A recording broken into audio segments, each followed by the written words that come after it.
Hi hello ఎలా ఉన్నారు అందరు బాగున్నారా welcome back to my channel. So ఈరోజు మన ఛానల్లో ఏం చేస్తున్నామంటే బీరకాయ పచ్చడి. సో బీరకాయ పచ్చడికి కావాల్సిన ఇంగ్రీడియంట్స్ బీరకాయలు, 2 టమాటాలు అండ్ పచ్చిమిర్చి. ముందుగా బీరకాయని ఇలా పీల్ తీసేసి పెట్టేసుకుందాము.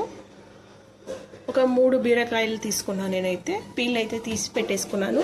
ఇప్పుడు అన్ని వెజిటేబుల్స్ని కట్ చేసుకొని ఒక 2 టమాటాలని ఒక కొంచెం లావుగానే కట్ చేసేసుకొని సైడ్గా పెట్టుకుందాము. ఇప్పుడు పచ్చిమిర్చిని కూడా తొడియాలు తీసేసి పెట్టేసుకున్నాను. ఇప్పుడు బీరకాయల్ని చిన్న చిన్న ముక్కలుగా కాకుండా కొంచెం పెద్ద సైజే కట్ చేసేసి పెట్టుకోవాలన్నమాట. సో బీరకాయలు ఎందుకు కొంచెం పెద్దగా కట్ చేసుకోవాలి అంటే పచ్చడి నూరేటప్పుడు తినేటప్పుడు మంచిగా నోటికి తగులుతుంది. సో అందుకే కొంచెం లావుగా కట్ చేసుకోవాలి. ఇప్పుడు ఒక ప్యాన్ తీసుకొని అందులోకి ఒక 3 టేబుల్ స్పూన్స్ ఆయిల్ వేసుకోవాలి. అందులోకి 2 టేబుల్ స్పూన్స్ ధనియాలు వేసుకోవాలి. తర్వాతకి ఒక స్పూన్ జీలకర్ర. ఇప్పుడు మళ్ళీ ఒక 1/2 స్పూన్ ఆవాలు వేసుకోవాలి.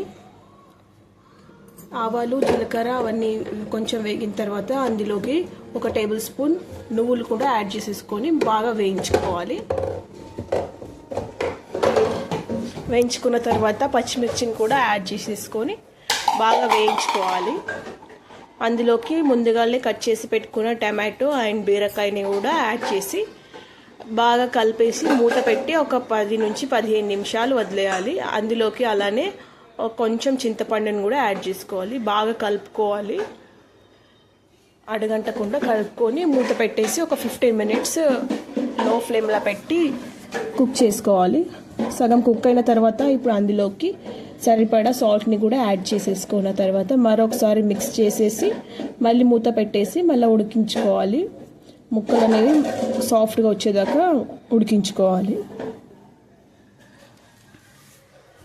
కొంచెం ఉడికిన తర్వాత వాటర్ అంతా ఇట్లా బయటికి వస్తుంది. అప్పుడు మళ్ళీ కొంతసేపు ఉడికించుకోవాలి.